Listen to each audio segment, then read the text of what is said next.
لوگو،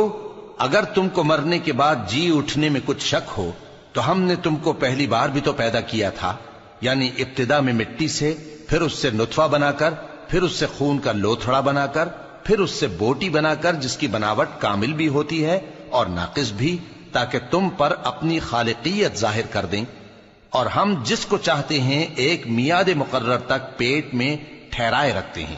پھر تم کو بچہ بنا کر نکالتے ہیں، پھر تم جوانی کو پہنچتے ہو، اور بعض قبل از پیری مر جاتے ہیں،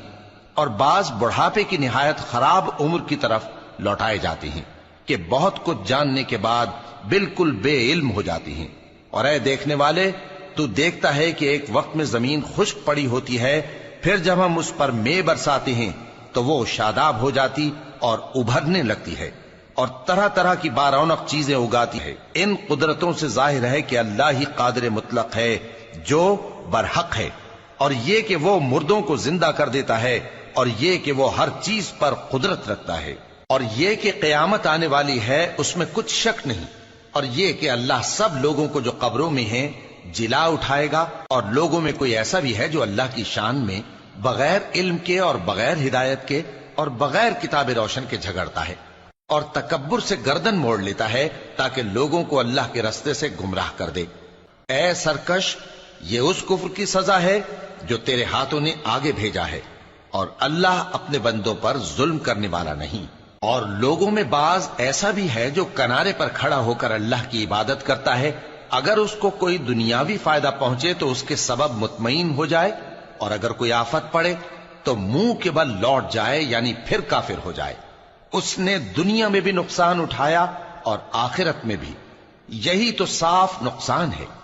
یہ اللہ کے سوا ایسی چیز کو پکارتا ہے جو نہ اسے نقصان پہنچائے اور نہ فائدہ دے سکے، یہی تو پرلے درجے کی گمراہی ہے۔ بلکہ ایسے شخص کو پکارتا ہے جس کا نقصان فائدے سے زیادہ قریب ہے۔ ایسا دوست بھی برا اور ایسا ساتھی بھی برا۔ جو لوگ ایمان لائے اور عمل نیک کرتے رہے، اللہ ان کو بہشتوں میں داخل کرے گا جن کے نیچے نہریں بہ رہی ہیں۔ کچھ شک نہیں کہ اللہ جو چاہتا ہے کرتا ہے۔ جو شخص یہ گمان کرتا ہو کہ اللہ اس کو دنیا اور آخرت میں مدد نہیں دے گا، تو اس کو چاہیے کہ اوپر کی طرف یعنی اپنے گھر کی چھت میں ایک رسی باندھے، پھر اس سے اپنا گلا گھونٹ لے، پھر دیکھے کہ آیا یہ تدبیر اس کے غصے کو دور کر دیتی ہے۔ اور اسی طرح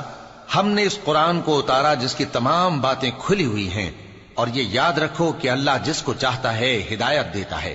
جو لوگ مومن یعنی مسلمان ہیں